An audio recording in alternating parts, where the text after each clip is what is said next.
אמר רבי ביזנא בר זבדא, אמר רבי עקיבא, אמר רבי פנדה, אמר רב נחום, אמר רבי ביריים משום זקן אחד, ומנו רבי בנאה.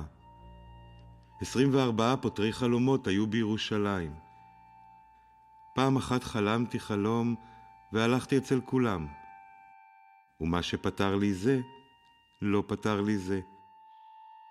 וכולם נתקיימו בי. לקיים מה שנאמר, כל החלומות הולכים אחר הפה.